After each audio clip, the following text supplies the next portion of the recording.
John Simpson with Roof MD. I'm on a metal roof here in McMinnville.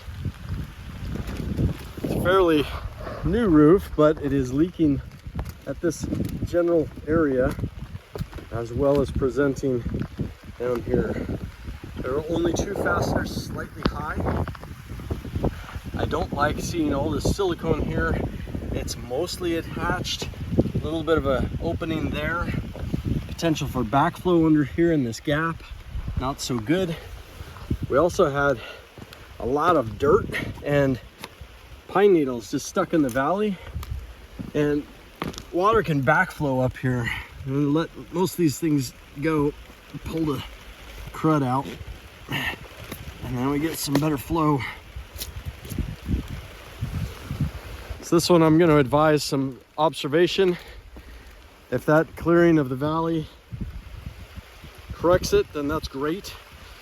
Otherwise, some fasteners, some sealant. Worst case scenario, may have to take up this valley and the roofing, see what's going on. That's where it gets expensive.